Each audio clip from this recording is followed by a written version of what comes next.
हे friends, आज की इस लेक्चर के अंदर में हम लोग देखेंगे इनपुट मैपिंग और आउटपुट मैपिंग के बारे में। और उसके बाद जो हमारा लेक्चर होगा वो होगा सिमुलेशन के ऊपर। तो इनपुट मैपिंग के अंदर में हम लोग इनपुट मैपिंग की रिक्वायरमेंट क्यों है? इनपुट मैपिंग की रिक्वायरमेंट इसीलिए है, अगर से हमको कोई एड्रेस को HMI के ऊपर में ऑब्जर्वेशंस के रूप में दिखाना हो।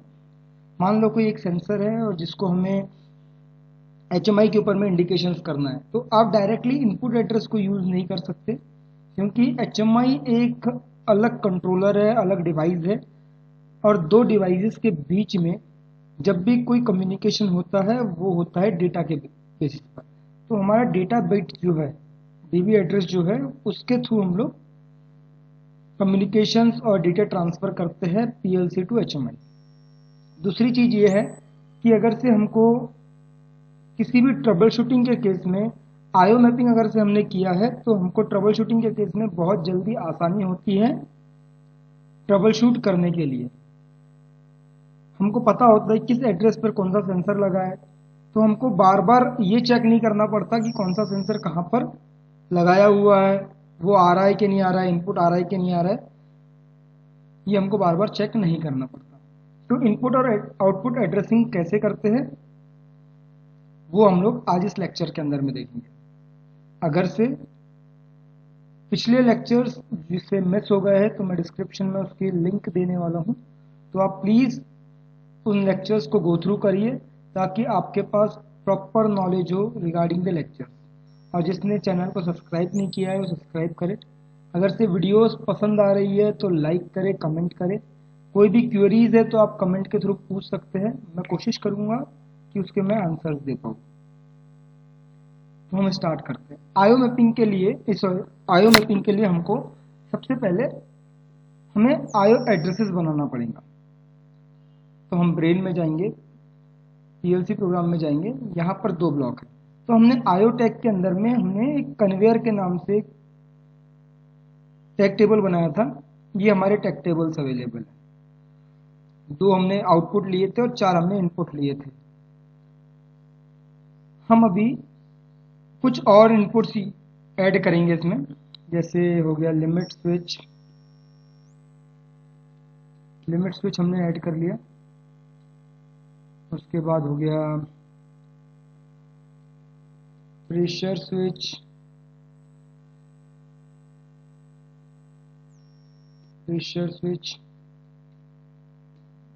This all are the inputs which are using in the program. तो भाई हमारे पास जो है ये कुल मिलाकर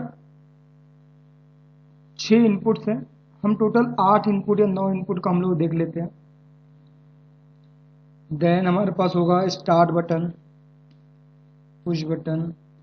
देन हमारे पास होगा स्टॉप पुश बटन। फिर हमारे पास होगा ओवरलोड रिले।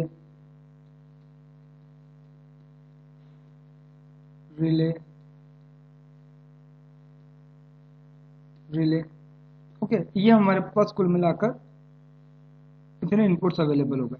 अब हम आउटपुट्स का बना लेते हैं।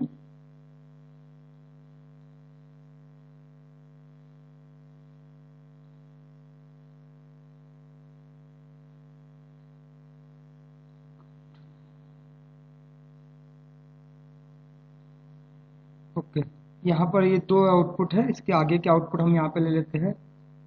लैम्प 1, यहाँ से हम उसका एड्रेस चेंज कर देंगे।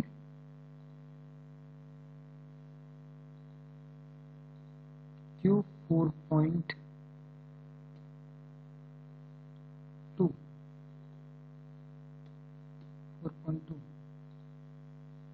इसके बाद लैम्प 2 4.4 आ रहा है।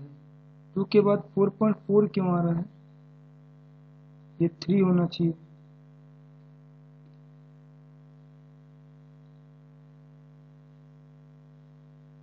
अच्छा, हम लोगों ने ये ऑलरेडी टैग को यूज कर लिया है, इसीलिए 4.4 ले रहा है। Okay, then lamp 4, lamp 3, sorry, यहाँ पर ये उल्टा हो गया, ये होना चाहिए 6,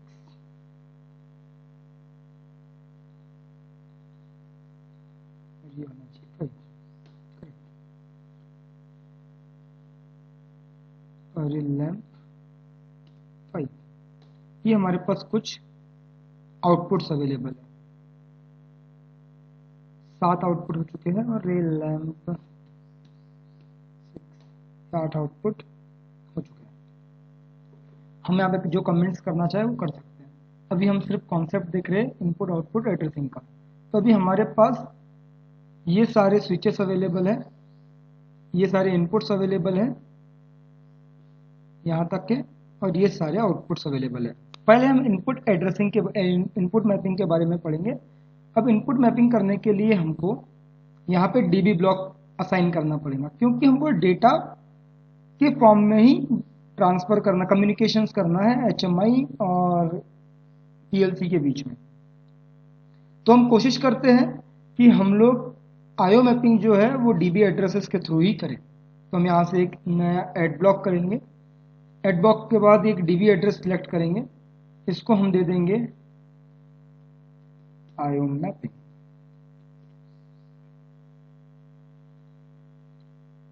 तो हमारे पास एक ऐसा ब्लॉक ओपन हो जाएगा। अभी ऐसा ब्लॉक ओपन होने के बाद हम यहाँ पर इनपुट के एड्रेसेस लिखते जाएंगे। इनपुट में क्या क्या है, S1 S2 S3 S1 S2 S3 push button, start push button,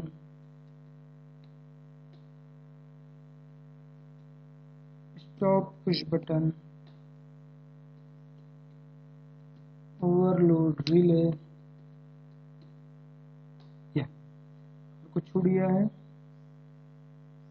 limit switch, pressure switch, this all are the addresses we have to add.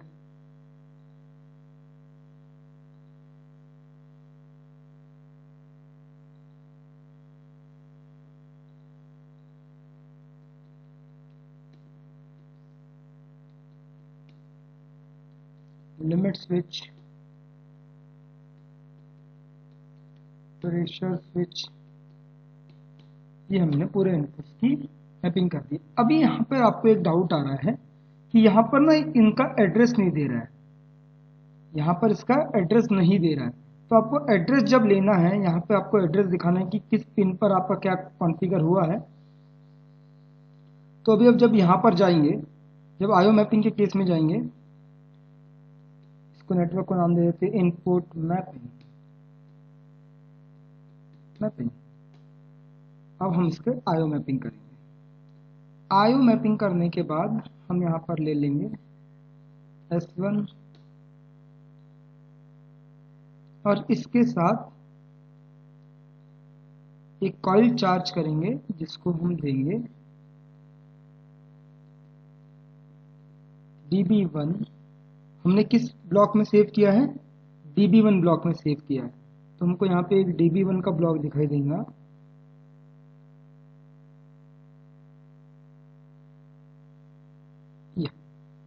DB1 जैसे इस पे क्लिक किए तो हमारे पास यहाँ पर S1 क्लिक कर रहा है, हमने ये S1 ले लिया, ठीक है।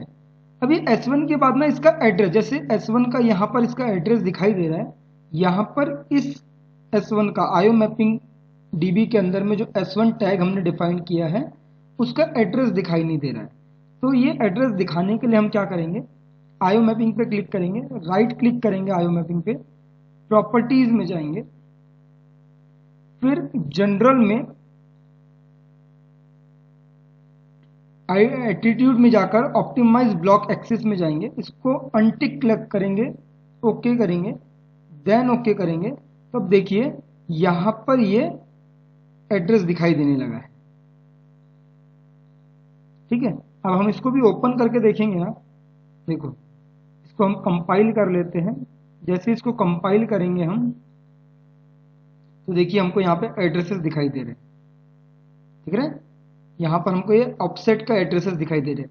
तो ये अभी जब प्रोग्राम में आप जाएंगे तो प्रोग्राम के अंदर में आपको ये क्या दिखाई देगा, %db1, db मतलब डेटा ब्लॉक, ये आईओ मैपिंग का नाम पहला, डॉट dbx सिंटैक्स किस पिन पर लगी है, 0.0। तो आप देखो जो S1 लगा है वो 0.0 पर लगा है, ठीक है। मतलब हमने क्या किए, %10.0 को से एक आउटपुट को हाई किए जिसका एड्रेस है %db1.dbx0.0। अब इस एड्रेस को हम HMI में या फिर रेस्ट ऑफ द प्रोग्राम्स के अंदर में यूज कर सकते हैं। वैसे ही यहां पर हम पैरेलल लेते जाएंगे,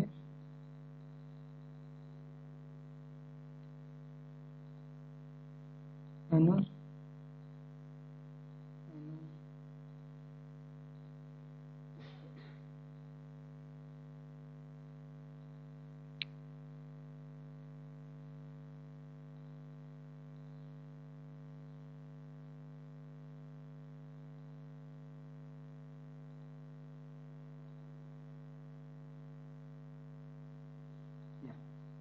इसको S2 दे देंगे हम, इसको S3, पुश बटन, इसको लिमिट स्विच, इसको प्रेशर स्विच, इसको स्टार्ट पुश बटन।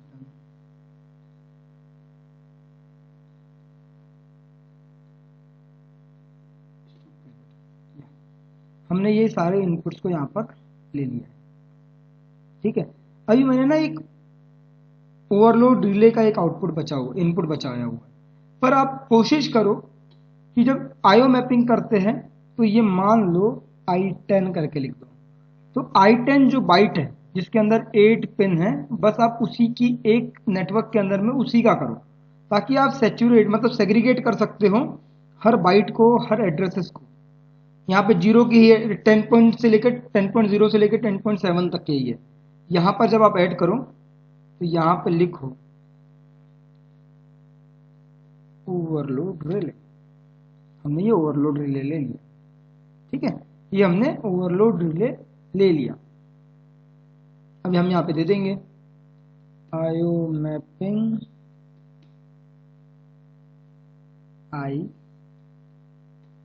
I11, ताकि हम जब I11 का एड्रेसिंग देखें तो एक नेटवर्क में सब कुछ मिल जाए, I10 का एड्रेसिंग देखें तो एक नेटवर्क के अंदर में सब कुछ मिल जाए। वैसे इसको हम कॉइल से चार्ज कर देंगे सारी, ताकि हम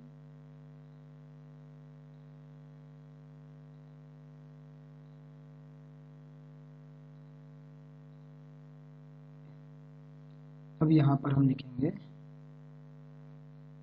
db1, या फिर यहाँ पे जाएंगे और यहाँ से हम db1 सिलेक्ट करेंगे और इसमें से S2, यहाँ पे जाइए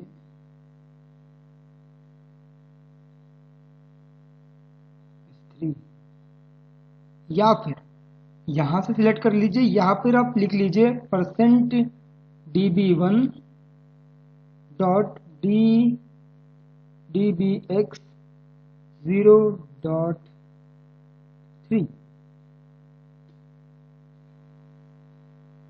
ये आपके पास आ गया पुश बटन। अब अगर से आपको एड्रेसिंग डायरेक्ट याद है तो आप एड्रेसिंग लिख सकते हो, नहीं याद है तो आप यहाँ पे जाइए, इस पर क्लिक करिए, आईओ मैपिंग पे जाइए और प्रेशर स्विच सिलेक्ट करना है, प्रेशर स्विच को सिलेक्ट करिए।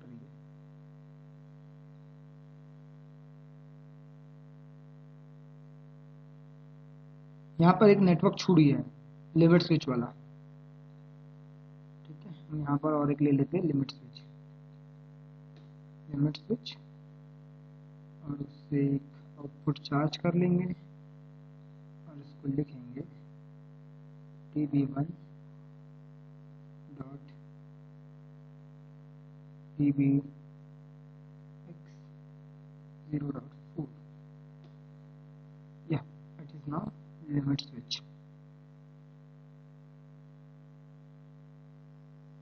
ये स्टार्ट पुश बटन है, यहाँ पे जाइए, सिलेक्ट करिए स्टार्ट पुश बटन, यहाँ पे जाइए